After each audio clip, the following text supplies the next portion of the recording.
our teachers. Our teachers are joining us today from Spain, from Argentina, and from Tunisia.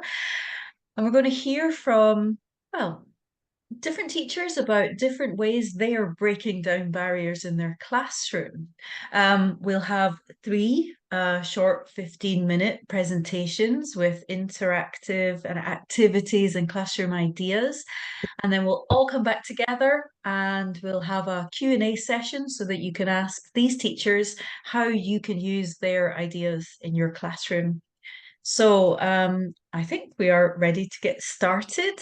We're here with Veronica from Spain, with Anna in Argentina, and Khulud in Tunisia. Hi, everyone. So Hi. we're going to join Anna first. So Veronica and Khulud will see you soon. But Anna, when you're ready, we are really, really interested in knowing how you have managed to foster empathy towards disabilities in the English class. Everyone, this is a fantastic project. You're going to love it. I'll tell you a little bit about Anna before we Thank you. start. Well, she lives and works in Argentina. You're in Buenos Aires, is that right, Anna? Yes, I live in Buenos Aires and I worked in a drogue. Yes, Okay, what a fantastic city. So you've been teaching primary and secondary school for 12 years, so lots yes, of around 12, experience 13 there. years. Yes, that's right. And and you told me that you love connecting with classes around the globe, so you do projects that connect with other countries. Yes, that's so enriching to see other Mhm. people's views on the same issue, on the same Yeah. project. That's Yeah, so that's good. absolutely fantastic. And I mean, that's what we're doing today. We're reaching different people from different countries. Well, Anna, I'm really interested to hear about your projects. I'll be here if you need me, but it's over to you. Thanks for your introduction. Well, hello, educators around the world. Thanks for being there to listen to me and my two colleagues. Well, as Melissa told you, I'm going to talk about empathy towards disabilities in the English class. And I would like to know if you have done this in your classroom. Have you ever brought this issue of disabilities? Do you think that's important?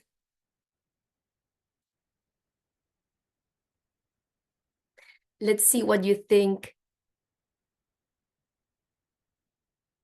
Okay. Yes. Thank you. Thank you, Rokia. Thank you for your comment. Definitely, yes. Thank you, Fernando, Natalia. Okay. Well, thanks for your support. It's very important, Amu, of course. Salima, definitely. Okay, Marjorie, you didn't have the opportunity, but you think it's important. Great. Well, I hope that you can find this useful, what we're going to talk about today. Present children, always inclusive, and I try to make sure my materials always are inclusive. Thank you. Thank you, Vanessa. Oh, there are so many comments. Great. Great. So all the teachers agree. Very good. Well, this is the path we're going to walk together today with me. Why is it important to foster empathy? Then I'm going to talk a little bit about the project I developed that is called We Are All Differently Able. And at the end of my presentation, I'm going to give you an example activity that was my favorite. Okay, are you ready? Let's go.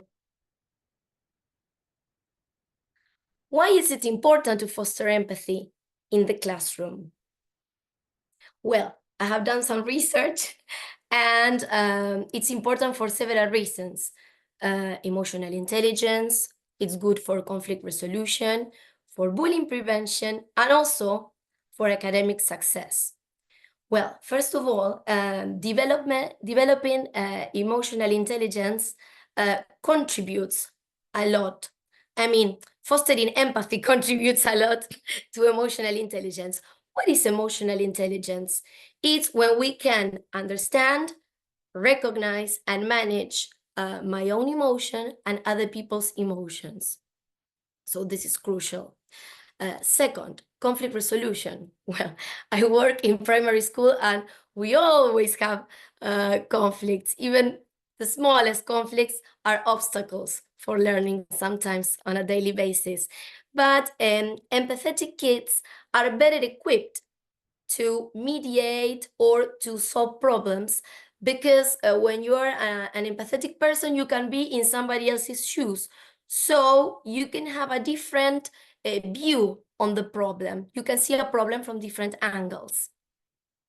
Then in the third place, we have bullying prevention. This is so important with bullying and cyberbullying now with technology.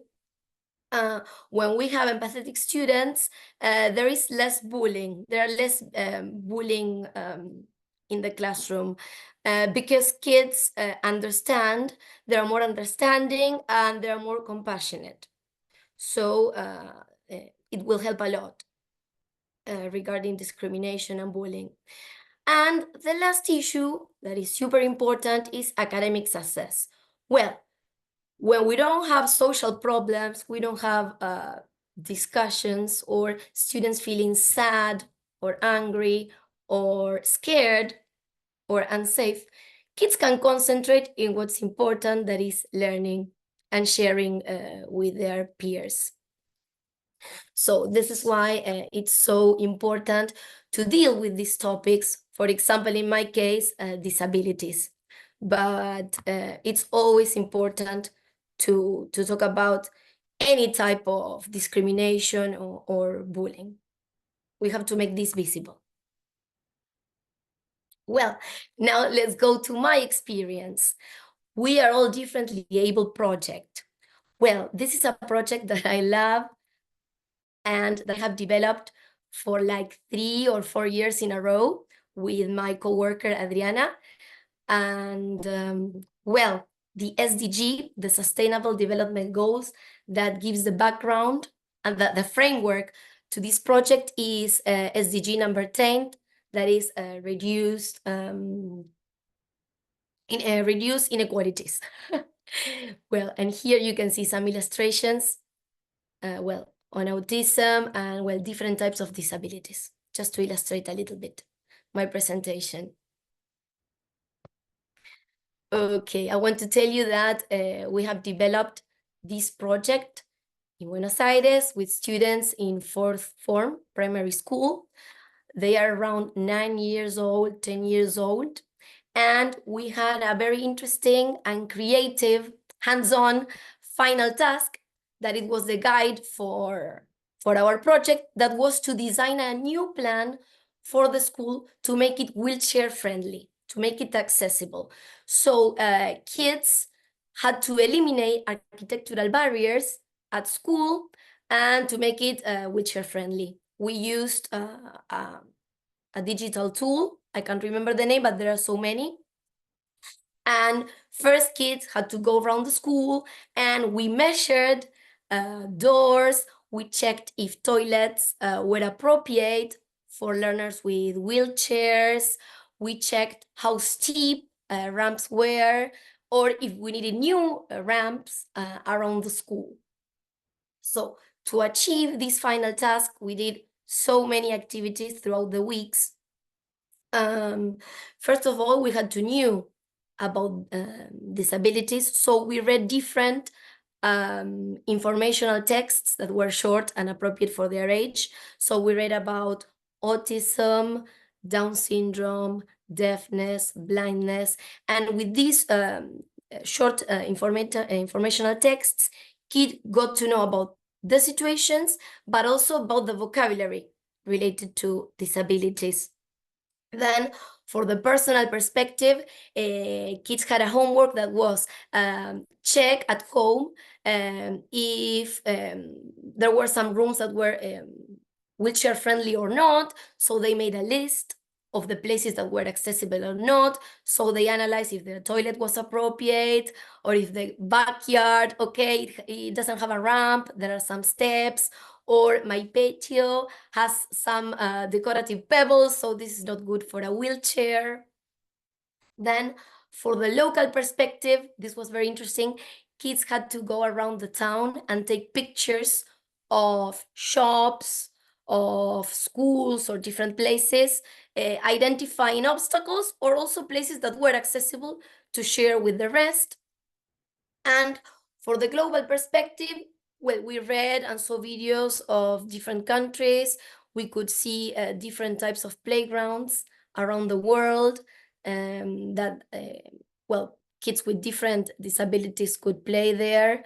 And there was one year that we went global with this project. So we created a blog and we contacted teachers around the world. We were around 5 or 6 from Brazil, United States. I don't remember if there was a teacher from Peru. So we planned everything week by week. We proposed the activities. And then when learners finished an activity, they shared their productions so we could see the way they worked. It was very interesting to see their views on the same topic. That was very nice. And well, last but not least, one of the activities was to read Wonder by R.J. Palacio. Of course, we had a lot of assembly time. Well, for oral discussion, we used lots of videos, shorts, images to trigger discussion. You're going to find all this in the handout. So I have shared my favorite links for you to use with your learners if you feel like doing this project. Well, we're coming to the last part. I would like to tell you that my favorite activity was to read Wonder by R.J. Palacio. With my coworker, we felt that we have read so many informative texts and we were working with facts, but we were lacking a good fiction. And well, this is a story that I loved and I had already watched the movie and I thought the level was appropriate for my kids.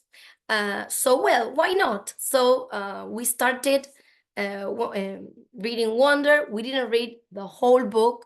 It's not necessary. We used 2 or 3 chapters. And I even, one of the years I remember that I lowered the level of some of the parts because, well, kids struggled that year, but that's also possible. You can show them the original text, but you can also like adapt or abridge the part that you want to use. So here you can see me with a poster that kids completed, some activities, some graphic organizers. Well, I don't know if you watched the movie, if you know Augie. Augie was a child with a facial difference that was very, very shocking. And well, he went through so many operations during his babyhood and childhood. And he has been homeschooled until he gets to 5th grade and he has to go out in the world. So I think when you have a good fictional text, the reader can connect and can empathize with that character, and it's so much easier to understand and to be in Oggy's shoes. He's adorable. So I think it's always a good idea to find a good novel or a good short story for kids to connect with the main character. In the handout, you're also going to see other titles that you can read with your learners, that you can discuss, or as I told you, you can even adapt if that's what you need.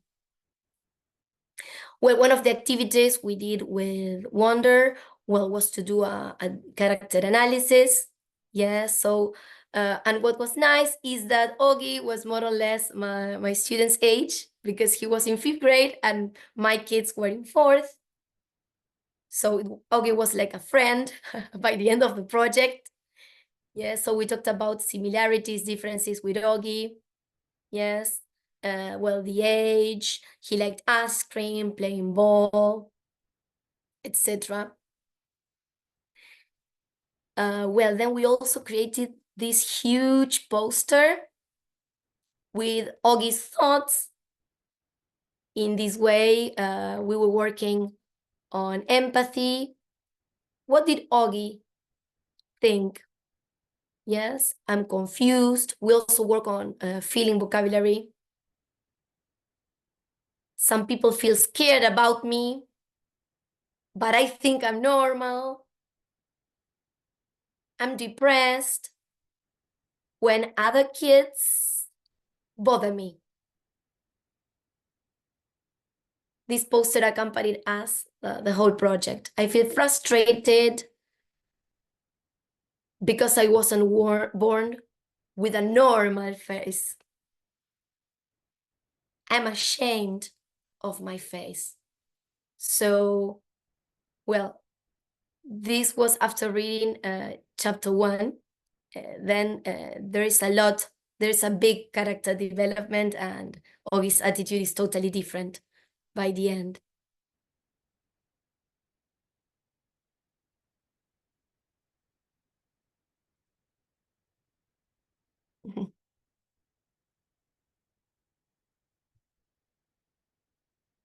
Okay. Yes, I wanted to show you this. Then RJ Palacio wrote another book called We Are All Wonders. That was, I think it's like a picture book. So, well, I took this title and we worked on what makes you wonderful. So kids had to think about their own talents, their favorite hobbies, and they had to think about their strengths and weaknesses. So there was a lot of introspection and self-reflection here. Well, and that's all for today. Do you like this project?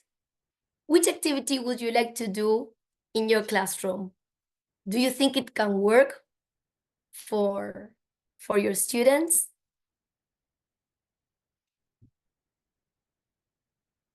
Let's see.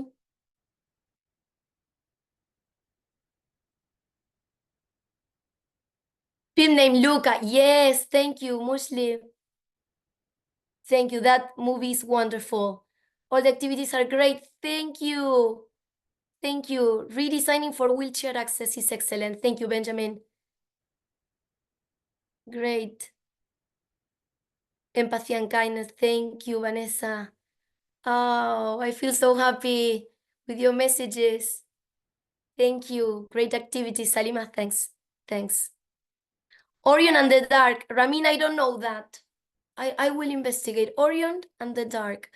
I'm always in search of new titles for new shorts or movies.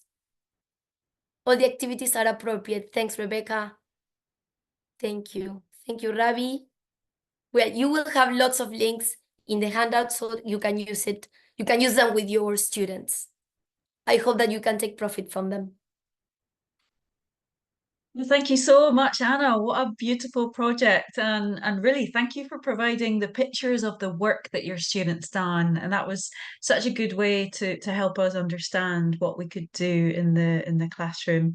That was absolutely lovely. If anyone has questions about this project, put them in the Q&A because Anna's going to come back later at the end and she'll answer any questions that you want. Well, thanks, Anna. You can stop sharing your screen now, and then we'll go over to the next presenter today, which is Khulud. So, Khulud, are you there? Hi. Oh, you're on mute at the moment. Now, great. Can you hear us, Khulud? Yes, hello Yeah, everyone. Thank you. great. All right. At the moment, we can't see you, Khulud, so I'm just going to help you turn Yes, on your video. Yeah, now it's on. Great.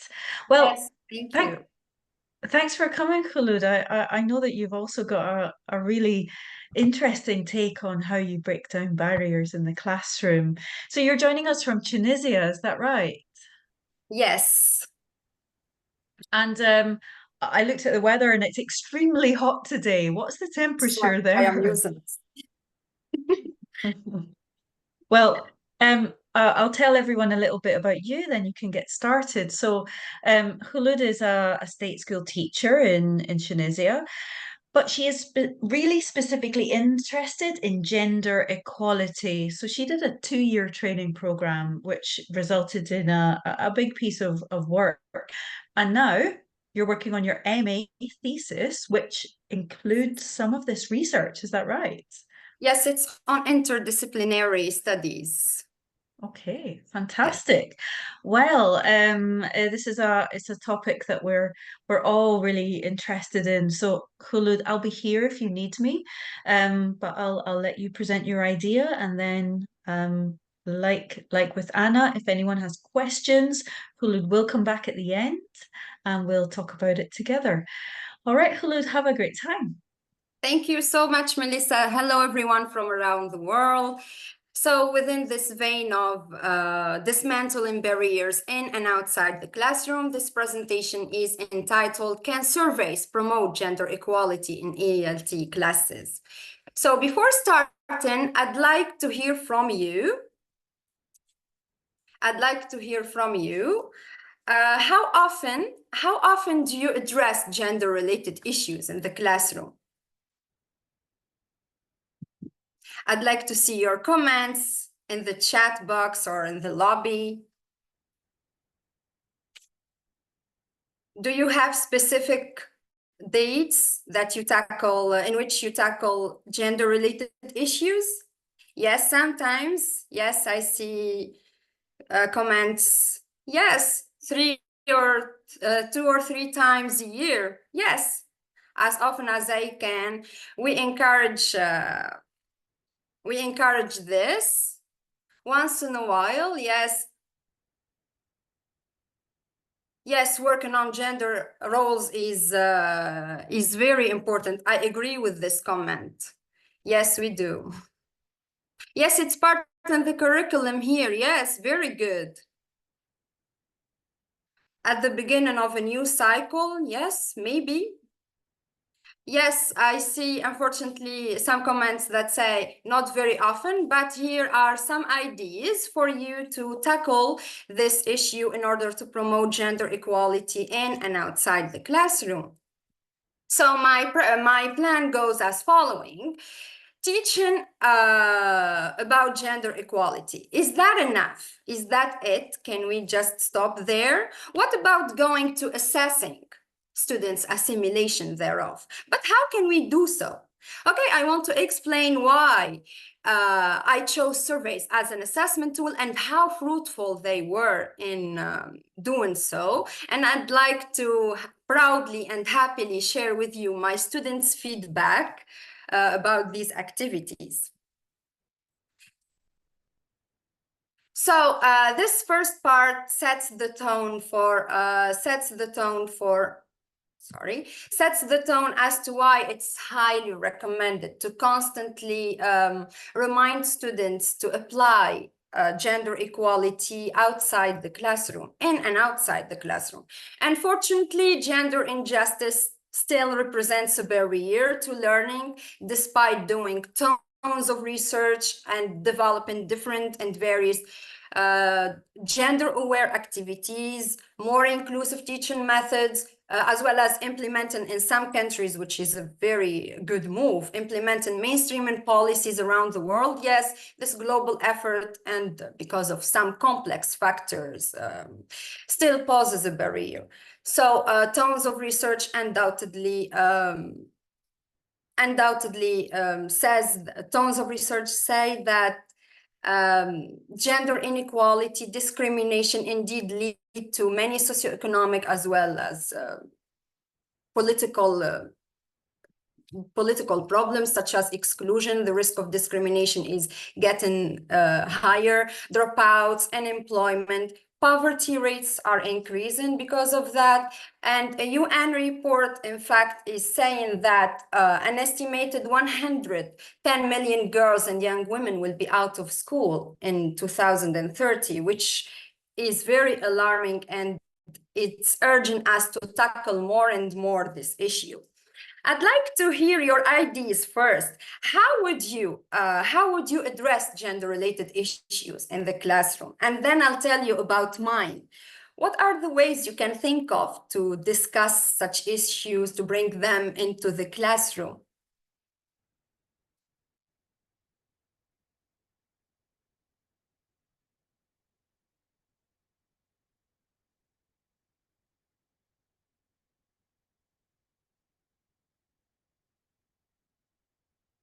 Yes, commercials, yes. Videos, yes, videos also, they are a good way. The visuals help students learn more and more.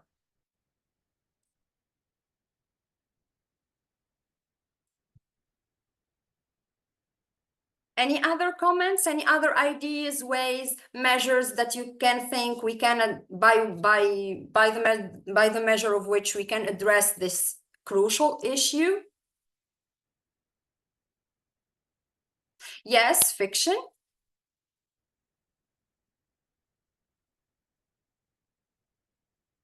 Case studies, yes.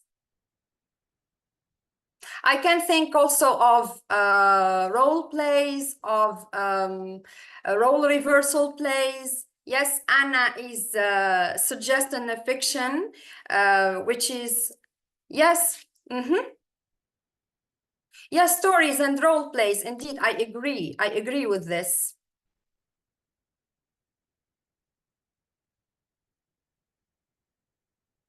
Thank you everyone for the comments. Yes, we analyzed gender roles in toy commercials. Yes, why not? That's a brilliant idea, actually. Thank you for these insightful comments. Then we move to, as when it comes to assessing students' assimilation of gender, here my starting point is the Tunisian context. And here the challenges we faced might not be really related to bringing gender discussions into our classrooms, because the available teaching materials, more or less, even though they date back to 2006, they are more or less gender aware, and they are actually there are actually some gender focused texts, yet these texts actually, they cannot bring about the structural changes needed to go the last mile. So I thought about the fact that students' assimilation and their genuine grasp of the problem becomes the issue here. And needless to say that assessment is at the heart of the teaching role. And here, it's more about the stages, the different stages of assessments, which are observation, formative assessment, summative assessment, feedback. We're gonna rely on observation and feedback. The anecdotal story here that I want to share is it happened during what I would call the observation stage with my students, and we were looking for adjectives, just to use verb to be with the subject pronouns she and he, and the first adjective that came to our minds, mine included, was she is beautiful. And then to avoid repetition, the second one we used was he is smart. And then it hit me that it's all in the language, despite being exposed to gender inclusivity, to gender equality and justice. There is some stereotypes that we need to defy. So from this stage, I moved on to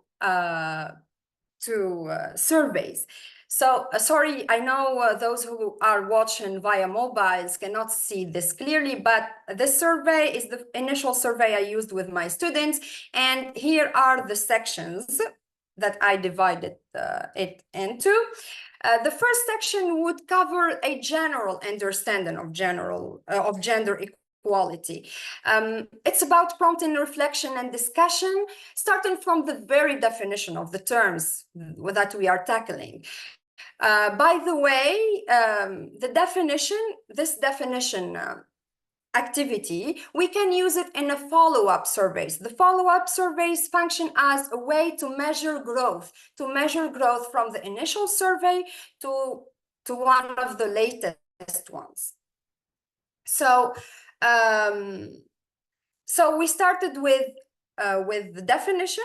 What would be the definition? Situating the problem, how important they think it is. And then in another section, I dedicated this one to the deeply seated beliefs on gender, because in light of the observation stage, we all used gender biased language. So it's time we defy it and we dig deeper into the cultural background, and I let them defy this. Another section is here lets the student let me evaluate the student's perception of gender equality within the immediate learning environment, which is the classroom. Here I have some tips for the teachers who would apply such activities to promote gender equality, which are actually we can vary the questions. As you could see, the sections they had different types of questions, and we could vary them, and we could have open-ended questions to let the students express their own thoughts, their feelings, their insights. I really want to hear from you. Have you ever used surveys in the classroom? Have you ever used them? Would your students enjoy responding to surveys?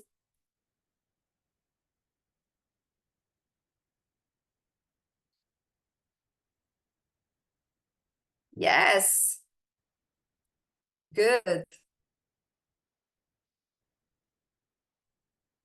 Nice. I see a lot of comments popping up and they are positive. Yes, they would enjoy. My students enjoyed them, and I really appreciated that.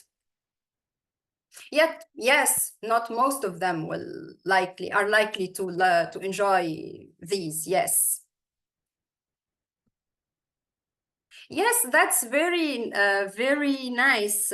One of the comments said, I had my students use a survey they wrote themselves. That's very brilliant. Here, the surveys are tailored to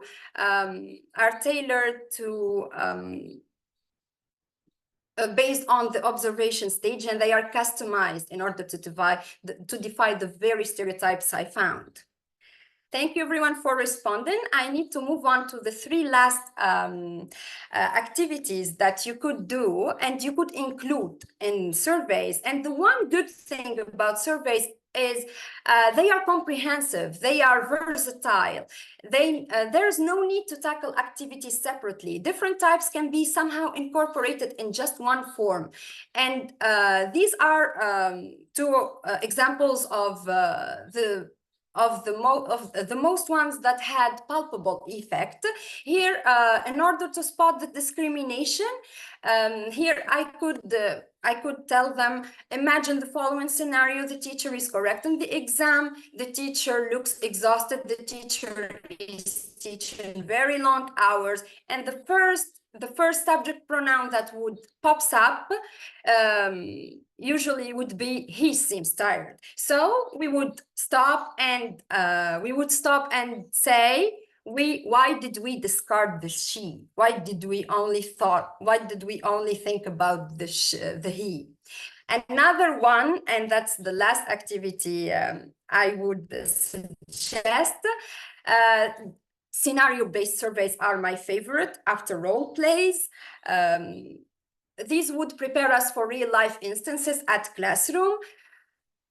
So the question would say, what would you say or do in case one of your classmates interrupts you?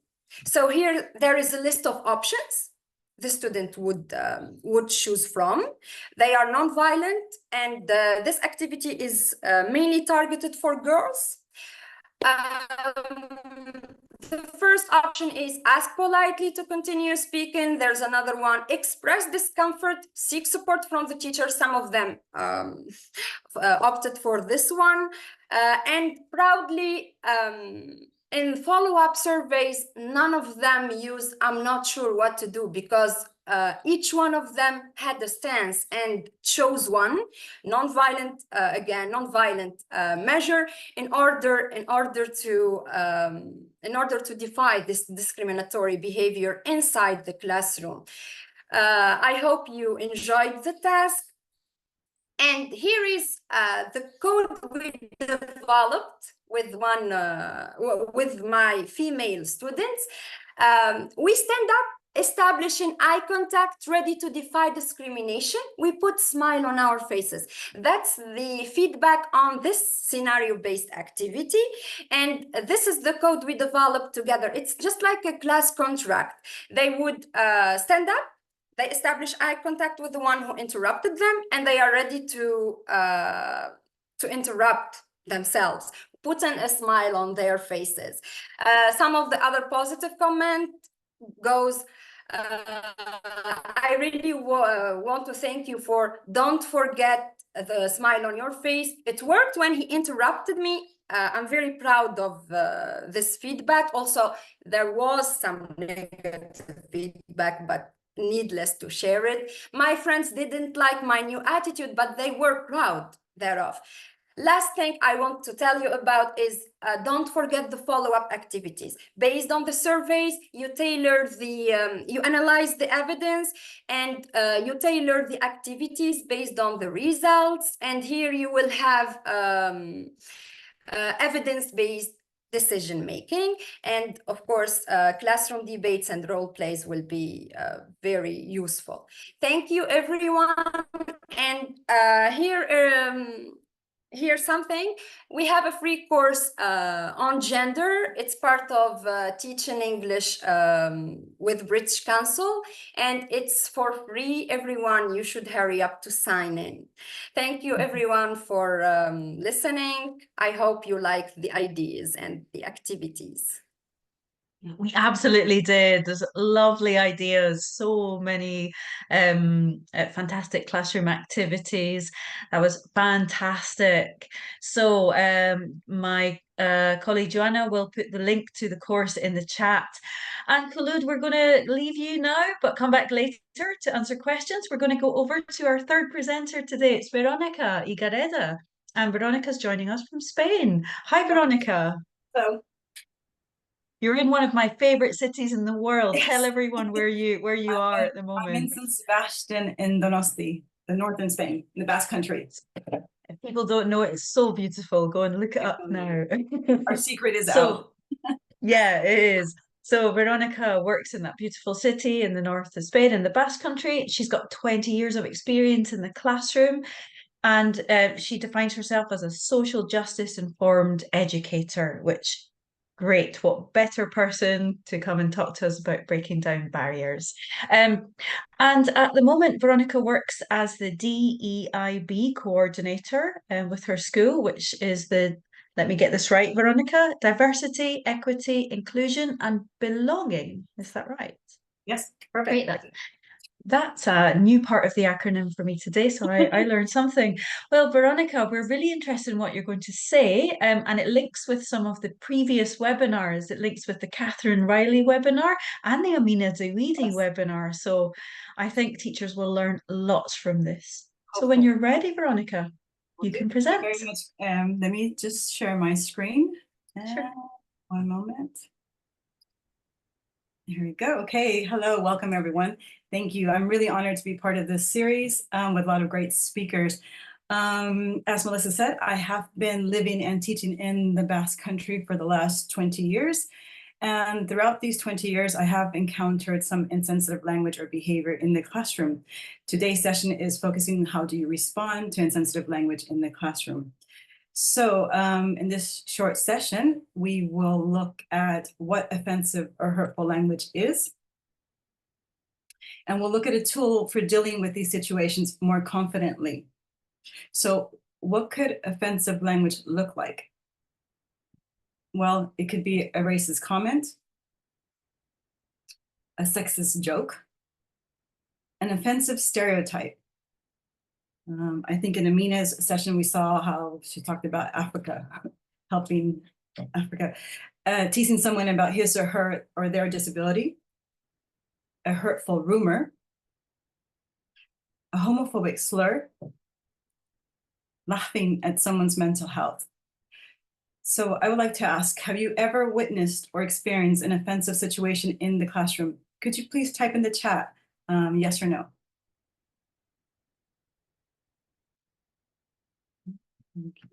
Yes, yes, sadly, yes.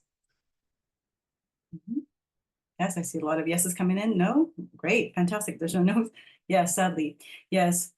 It's not surprising given that our students are part of this world and they're exposed to such language and behavior and bring it back into the classrooms. Okay, so the next question is, did you respond? If so, how confidently were you in your response? From a scale from 1 to 5, 1 being, I responded with little confidence, or 5 with total confidence. Could you put in the chat? Yes, many times. I'm so sad. 3, sadly, yes. Echoing parents, yes. 5, wow, wonderful, good. That's the goal, to respond confidently. 4, great. Okay, thank you. Okay, okay. Okay, so now we're going to move on to what is calling. So one of the tools we can use is calling in and calling out. And we will focus on calling in today. Calling in. So what is calling in? Well, calling in is when a teacher wants to bravely have a difficult conversation with a student about his or her insensitive behavior and language, respecting their difference, the students' differences. And to initiate this conversation, it can look something like this. So you can say something like, okay, so where did you hear or see word? What do you think it means? Is it, or, hey, hang on a minute, that's a strong word. What do you mean by discuss? How is A different from B? What is the connection between A and B? Okay, again, calling in is wanting, the key word here is wanting, to create a brave space to have a difficult conversation with students while respecting their differences. We use it when we're seeking to understand or learn more about where this language or behavior came from. Did the student hear it in the playground? Did he hear it in a song? From his parents in a TV series? We use it when we're trying to help our students imagine different perspectives, possibilities, or outcomes.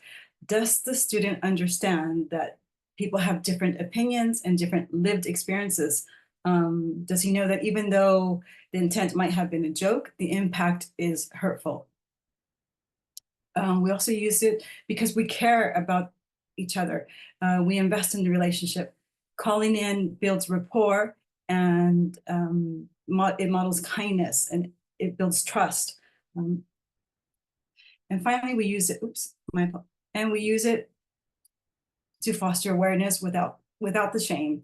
It provides an opportunity for growth. So it takes an uncomfortable, difficult situation and turns it into, instead of a disciplinary one, it turns it into a learning opportunity. Okay. The other tool that we use is calling out, which is the most typical response teachers do. And basically it's just asking the student to stop. So it looks something like this. Apologies. Hey, stop, listen. We don't use that language in our classroom. I don't think that's funny or kind. Please stop.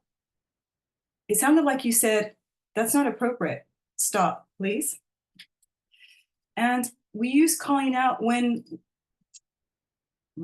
we want the students to know that his words or actions are unacceptable and will not be tolerated. We use it when we need to interrupt to prevent further harm, from preventing escalation of the situation or to de-escalate the situation. We use it to hit the pause button. That gives us time to breathe and regulate our nervous system and regulate our emotions and help co-regulate our students' emotions. We use it when previous attempts to call in have failed and the behavior is repeated and or deliberate. In this case, it is no longer a learning opportunity and you would have to refer to your school's safeguarding procedures and policies. Okay. So I'm going to show you now a scenario of calling in and calling out in the classroom, what it looks like. So imagine you're in the classroom with teenage students doing an activity on foods and festivals, and one of the students says, "Ugh, those people, they eat dogs." And teacher responds, A is, "What did you say? That's racist. We don't say that in our classroom. Stop." Teacher response B is, "Oh, really? Is that true? I mean, how do you know that?" "I don't know. I just heard it." "Ah, careful then. We mustn't spread rumors. It's not kind. And in this classroom, we are kind. But it's weird and disgusting. They're pets." Can you think of some weird or disgusting food we eat here? Rabbits? Other students pipe up, join in the conversation. Snails, blood pudding, peas. Could you tell me in the chat which response, A or B, is calling in and which is calling out?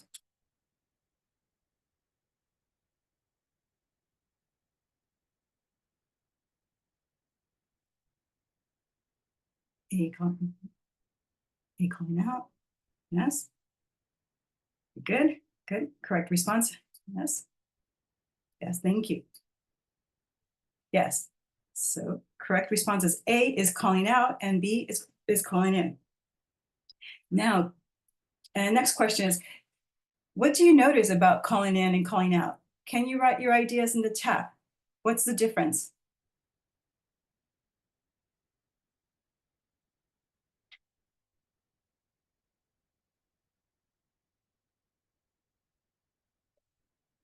B would make them think. Yes, fantastic. Abigail says calling in stops the abuse. Calling out means to stop. Yes. Thank you, Lemmy.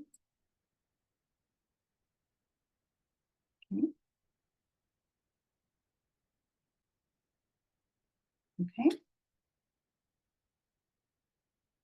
Yes, Anna, thank you. And self-reflection is the last part. Calling, yes, and B, yes. Calling in encourages discussion and critical thinking. Exactly, that's the key. Karen, thank you. Okay. Calling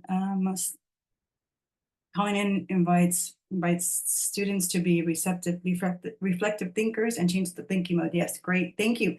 Okay, perfect, great answers. Okay, so let's look at now. Before we move on, calling in and calling out, what's really crucial here in both situations is your nonverbal communication. You need to be aware of your tone and your presence. Remember, we are teaching students how to have difficult conversations and go and work through the discomfort and the awkwardness. Are we modeling the behavior that we want? Okay, and you need to ensure that the language is adapted or graded for students that's age appropriate. So if I say in my classroom, we are kind, does the student know what kind means? Okay, so now, how do you know which one to use, calling in or calling out? Well, the first thing you do is you pause, you take a deep breath to regulate your nervous system, and then you ask yourself these three questions. Oops, sorry. Okay, does the student know where that the comment or the behavior is offensive or hurtful? What is my relationship with the student? How far can I push? Can I inquire? And how am I feeling? Am I strong enough emotionally right at the moment to cope with my feelings and their feelings, with my students' feelings? Okay. Okay. We've had a quick glance to look at what calling in and calling out means. And now it's time for a bit of a reflection. I would like to know, how willing are you to explore calling in your classroom from a scale of 1 to 5? 1, I'm not confident yet, or 5, I will definitely use it. Can you type in the chat, please? Yes, fantastic. I see a lot of 5s. 6, excellent, Julia. Fantastic. Very good. 5, 4, yes. Great. Cynthia, thank you. Sorry, but okay. Yes. Okay, great. Thank you for this. I had not expected this. Excellent, great responses. That's the goal, is to be able to have these difficult, uncomfortable conversations in the classroom while being respectful of each other. Thank you, everyone, for the response. So moving on to the next thing, before we're reaching the end of the session, and before we do, I would like to, on the screen, I'm going to put some questions that I would like for you to dig deeper, and this will help you gain more confidence. So you can either take a screenshot of these questions or a photo, and think about what motivates you to call someone in or out. Are you prepared to cope with your emotions and the students? Are there any topics which trigger? This was important. Know what triggers you. And how do you deal with conflict? Is it flight, freeze, or I can't remember the other ones? And how can you resolve it more gracefully? Okay. And I'm going to give you your magic wand. The closest thing that we have to a magic wand to help you in this situation, because we want one, is to be authentic. You have to really want to have this conversation. It has to be genuine. All the strategies in the world will not work if we are not authentically curious to understand why the student is saying this. Not punishing for, as Amina said, don't punish before you educate. So let's find out where this is coming from. Okay. Here are some references that you can use. There's the calling in and calling out guide that's on the handout, and a wonderful, wonderful article and a TED Talk from Professor Loretta de Ross. These will be on the handout. And finally, thank you for listening to me. And if you have any comments, I do welcome any comments or questions. You can contact me on LinkedIn. Thank you. Thank you so much, Veronica. I just want to read out a comment that I saw that kind of reflects how I feel. And it says, in the past, I kind of feared what response to give because I wasn't strong enough and I didn't know what to say. And I feel the same way as that teacher. You've given us what we can actually say, not just suggestions, but real things we can say. So thank you for that. It was new for me, and I really enjoyed it. And it's the practice. If we can practice this, we just need Yeah. to. Thank you. Yeah, definitely do it a few times, and yeah, lots of people willing to try it. So thanks, Veronica. You can stop sharing your screen now, and let's invite back Hulud and Anna, and we'll take questions from our audience. So if you're on Facebook, you can put questions in the comments. If you're on Zoom, then we can see your questions already here in the chat. Welcome back, Anna. Welcome back, Hulud. Hi, girls. Hello. So we really enjoyed all of those presentations today, some wonderful ideas. Let's look at what our audience want to know a bit more about. So let's see. Oh, well, Muslima Awan has a question for Anna, actually. And it says, Dear Anna, I'd like to know how much the whole project took. So differently able, was it over a series of weeks? Did you dedicate a week to it? What can you tell us about time? Okay, thanks for your question. I think I have answered this question privately as the other girls were talking, but in my case, I was revising my unit planner on Google Drive. It took a month and a half, but well, it Okay. depends on the time that you want to devote to it or the quantity of activities that you want to develop. I teach 4 days a week every afternoon, and it took a month and a half. And everything was included, I mean, the final task and all. But well, it depends on the attention of your kids. Sometimes you have to make Yeah. some adjustments on the way because kids maybe get distracted or tired. That was not my case with this project, but sometimes you need to make it shorter. But it took a month and a half. Great. So lots of activities. I suppose it can be adapted of how much time you have as well. Oh, thanks for answering that, Anna. Let's go to a question for Hulud. What it's from someone here in Zoom, and this person asked, what age were the students who did the gender equality survey and the project? So this project was dedicated to 17-year-olds. They are in secondary schools. They are in high school, in a state high school in Tunisia, and they like the surveys were age appropriate. The language, I Okay. mean. Okay. Do you think it could be used with, I mean, I have some 15 and 16-year-olds. What do you think about that age group? Yes, actually, it can be adapted. Yes, it can be adapted, Okay. and yeah, yes, it can be used with other with other pupils. Okay, okay, that's good to know. Thank you. And let's go now to a question for Veronica.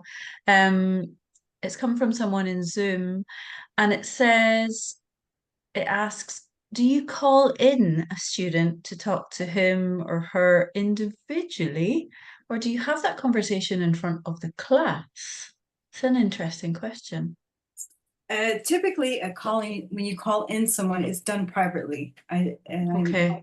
mentioned that. But you can call in the classroom if you have a very good rapport with the student and the students, the classroom, the dynamic. So it depends on your connection, your rapport with the student relationship. That's how you know whether to call in or out. Yeah. Yeah. So Yeah, I liked your reflection questions actually about how emotional you're feeling that day as well. That would help me make the decision. yes, because sometimes you're just not prepared. You're having a bad day. There's a lot going on in your life. You're like, oh my God, now I have to deal with this. So you just say, okay, stop. And then then typically that's probably what naturally happens. We stop it and then we return to it at a later day when we are more calm and we're not going to be reactive. We're going to be responsive. So Yeah. to answer the question, yes, individually would be better. And if you have really good rapport with the whole class, then yes, you can do it publicly. All right. Well, thank you so much. We're running out of time now, so I just want to reflect what everyone is saying in the comments and in the chat. They're saying thank you for the wonderful session. That was full of lovely ideas. Everything was really helpful and helpful. Teachers, we want ideas, we want things we can take to class. So you've given us that today. Khulud, Anna, and Veronica, thank you so much. Also, let's say thanks to the Facebook team, and let's say thanks to Joe, who's been moderating for us today, and thanks to everyone who put this together. So until next time, we'll be back in the 18th of July with another webinar event. So please look that up and come back and join us the next time. Thank you very Goodbye, much. everyone. Thank you. Bye.